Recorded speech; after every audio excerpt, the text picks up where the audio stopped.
Hello everyone, my name is Olivia and welcome to a hodgepodge type of haul.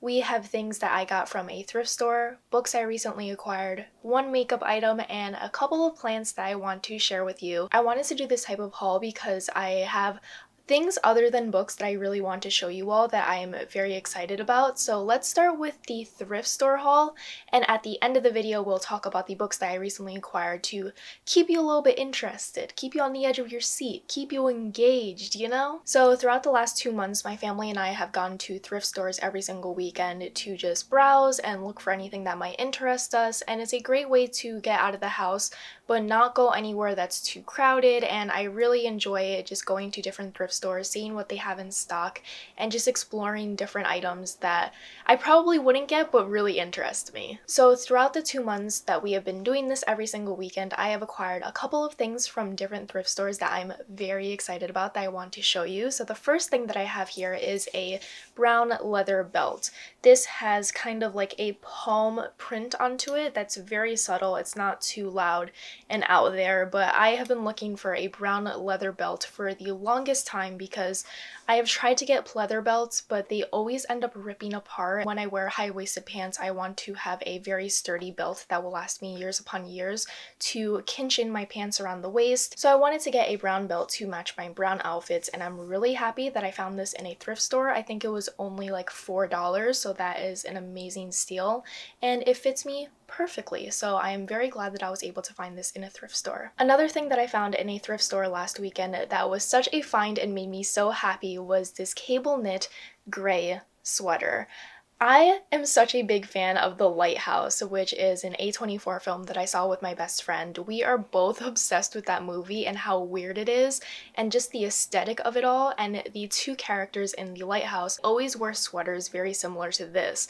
So my best friend and I have been looking for sweaters to kind of emulate those two characters, and we call these our Lighthouse sweaters. So she has a gray one very similar to this one, and now I found one too in a thrift store, and this was only $5, and I think that is such a steal. I love thrift store prices, they make me so happy. And the original brand is Philosophy. Never heard of it before, but thank you Philosophy for making a sweater so similar to the sweaters in The Lighthouse. Now I feel like I too can attend and care for a lighthouse, even though that is like my worst nightmare, to be that isolated and surrounded by water. Another thing that I got from a thrift store are these brown Oxford heeled shoes that I have been looking for months, because I think they're not only classic and never really go out of style, but they also just match outfits so beautifully and make them a little bit more dressed up. I don't really know how to hold them to show you the shoes, but I have been looking for these types of shoes for months upon months, and I don't think they're necessarily in style, but like that never stopped me from trying to look for something to match my aesthetic. And this is like a very classy, somewhat vintage aesthetic. This is originally from Nine West, and we found it for $14.99, and they are in really good condition. The bottom is not wasted, the heels are in great condition. It's a little scuffed in the front, but like that's totally fine. I think they're really cute, and I cannot wait to wear them with dresses in the spring, and I think they're going to look really adorable. And the last couple of things that I got at a thrift store were all in the same store, and it's going to be very weird out of context, but I'll explain to you why I have so many of these things. So I have a pink bedsheet, a pastel blue bedsheet, brown curtains, and a light green bedsheet. And you're probably wondering, why did you get those things? If you do not know, I have been recently getting into sewing my own clothes. I'm not going to sew myself an entire wardrobe, but here and there I do want to make a couple of pieces that aren't available in stores that I would really like to wear that are somewhat vintage inspired. So I have been watching Rachel Maxke's channel for months upon months, and I absolutely love her content. And one of my favorite things about her is that she buys fabric and bed sheets and curtains from thrift stores and turns them into outfits rather than buying new fabric. So inspired by her, I went to various thrift stores and always went to the curtain and bed sheet section to look at their prints, their fabrics, and see what I would like to make clothing out of.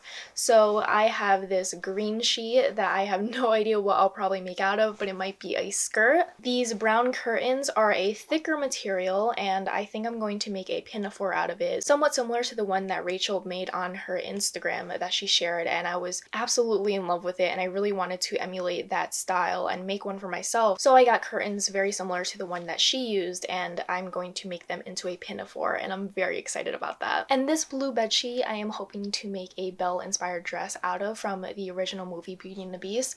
I'm not the biggest fan of the blue that Belle wears. Like, it looks cute on her and I appreciate it, but I just don't like that type of blue on me. I don't really gravitate towards bright colors like that, so I went for a more pastel type of blue. And then we have a pink bedsheet that I just wanted to get to be able to use in the future, but I don't really know what I'm going to make out of from this fabric, but I did want to have it for the future rather than kind of look at it, wish I had bought it, and regret it later on. If you too are also looking to make your own clothes, I would highly recommend going to thrift stores and looking at their bedsheet section or their curtain section, because it provides you with yards upon yards of fabric that you can turn into clothes, and you don't have to waste a ton of money buying new fabrics, which can get really expensive because it can be like $10 a yard if you're looking for a very high quality fabric.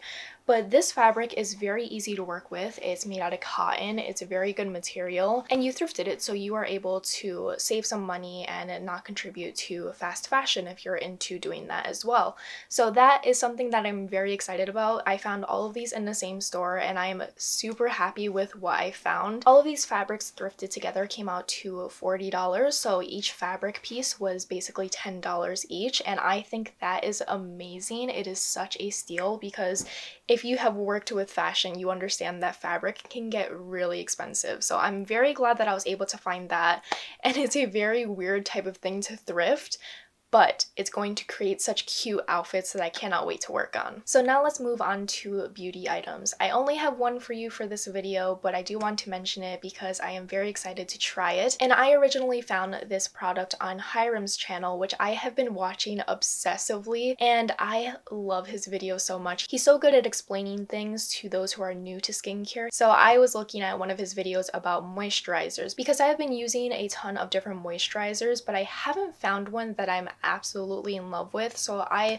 watched one of his videos and saw one of these products that he mentioned, and it really caught my eye. So I got it off of Yes Style, and it is the Rovit Clean Lotus Water Cream. This is made in Korea, and this is supposed to be a lightweight gel type of cream that is very moisturizing because I have not only oily skin, but it's also somewhat dry at the same time. And I know that Korean skincare is like the top of the top in terms of skincare. They create such wonderful products, so I wanted to try out my first ever Korean skincare product. So I am very excited to try this out once my old moisturizer runs out, and see if this jives with me, and hopefully if it does, I can continue to use this for years upon years because Hiram said that it's very gentle on skin. It doesn't have a lot of ingredients that can be harmful for your skin if you are very sensitive like me, and I'm just very excited to try this out. Now let's move on to the plants that I got recently. I have to go get them because I completely forgot to put them near me for this video. Give me a second. Alrighty, so I got 2 plants recently for my room, which I am very excited about because I kind of want to make my room into like a mini jungle along with a library jungle, if you will. So the first one that I have here is a Nanouk, and I was looking for plants that were specifically purple, not only because it's my favorite color, but because I wanted to get a replacement for my Alex Trebek plant, which if you have seen my recent chit chat video, I spoke about why I got a plant named Alex Trebek and how it was dying and how the plant store basically scammed me. That one ended up dying and I'm really sad about it, but also it's not my fault because the plant store was killing that plant and they sold me a bad plant. One day my mom was walking through our town and she went to the plant store to check it out because I kept on telling her to check it out to let me know if it was good, and she went into the store and came out with this plant and the other plant. So this plant I am naming Alex Trebek in honor of him because I am such a big fan of his work and just like who he is as a person and Jeopardy in general. I'm really happy with it. It's such a cool plant, so I put this by my window every single morning and I love it so much. The other plant that I got is a hanging plant, as you can see, and it is a ruby Cascade, and I named this one Wanda after Wanda Maximoff, and I love it. And I just cannot wait to see it cascade even more down its pot. It's going to look so pretty in my room. And I love how the bottom of these leaves are a maroon color, which reminds me a lot of Wanda, so that's why I named it, because it reminded me a lot of her. So those are the various things that I got, but now let's move on to books, which I know you're all here for. So the first book that I have here was gifted to me by Abrams Books. They emailed me to let me know about this specific book that they were releasing, and they wanted to know if I wanted to get a copy of it. So I said yes because it completely interested me, and it is The Phone Booth at the Edge of the World. So I'm going to read you the blurb that they sent me, which really convinced me to get this book in the first place. So they said, "This is an international best-selling novel sold in 21 countries about grief, mourning, and the joy of survival. Inspired by a real phone booth in Japan with a disconnected wind phone where people go to talk to their lost loved ones, this powerful novel tells the story of Yui's pilgrimage to the phone booth after losing her mother and daughter to the 2011 tsunami that hit Japan."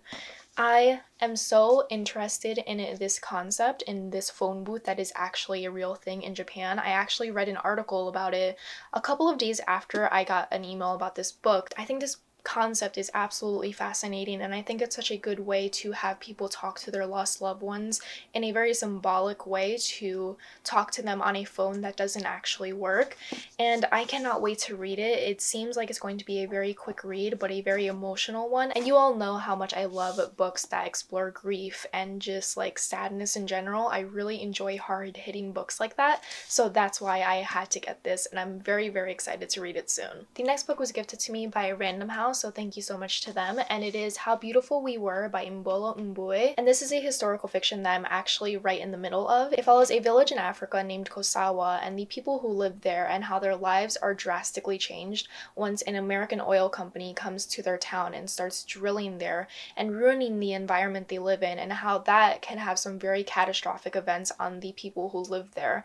So we follow multiple people who live in this village and how they react to this American oil company colonizing their town and ruining their environment, and how they are trying to stand up against that, even though they are such a small village compared to this giant company that seems like they're above the law. So I am currently reading this on audiobook. It has a full cast, so each character has their own narrator, and it is such a fascinating read that talks about colonialism, environmentalism, standing up for what you believe in, and trying to protect the land that you live on when people are trying to claim it as their own and exploit it. So I'm hoping to finish this book by the end of the week because I'm 60% through, but if you're ever looking for something to listen to on audiobook, I would highly recommend this one because full cast audiobooks are not only amazing, but the story in it is very important as well. And the last two books that I have here are books that I got for myself just to kind of splurge and buy myself something, just to feel something inside. So the first thing that I got here was from Barnes & Noble's, and it is Hamlet in the Barnes & Noble edition. I am such a big fan of the Barnes & Noble editions of Shakespeare's plays. I think the way that they are laid out is so well done and so easy to follow along with, and I just find that this is the edition that I enjoy the most when I'm reading Shakespeare, because when you are reading the play, you always have the play on the right side of the page, and on the left side you will always have the words that we might not be familiar with and want to know the definition of, so they will always be in line with the text, so you just have to look to the left to see the word that you're not familiar with, get the definition, and continue reading. I'm about to go on a Shakespeare rant right now, and it's not even about his plays, which I can rant about, but the editions of his plays. I find the Barnes & Noble's editions to be so much more superior than other editions because I think the reading experience is just so much more fluid. This is such a niche discussion, but I hope that someone understands what I mean. And in other Shakespeare editions, you will be reading the text and you see a word that you don't know the meaning of. So you see a little number beside it and you're like, okay, let me go find out what that word means. But you have to go to the footnote of each page and find the specific number that you're looking for to find the definition of the word that you do not know.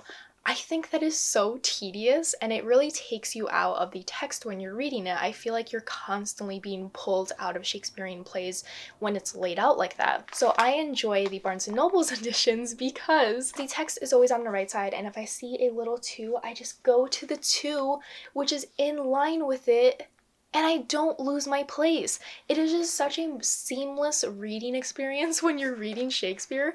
So that is why I had to buy myself a third copy of Hamlet, because the two other copies that I have are abridged. Why would you abridge Hamlet? Why? Why would you abridge Hamlet? It is such a perfect play in itself, and why would you have the audacity, the unmitigated gall to abridge Shakespeare?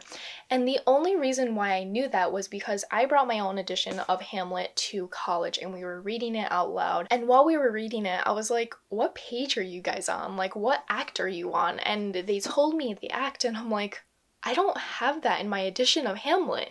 So that's how I found out that my edition of Hamlet was heavily abridged, and some of the nicest pieces of dialogue were cut out, and I'm just like, this is just bonkers to me. So I had to get myself a completed edition of Hamlet, and I had to get the Barnes & Noble's edition because, like I said, it is superior.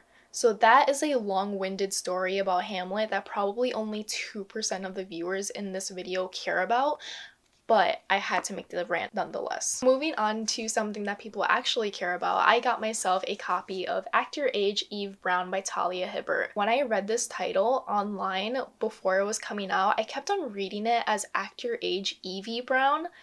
And when I heard people on BookTube say Act Your Age, Eve Brown, I'm like, I've been mispronouncing her name for the longest time, and I thought her name was Evie.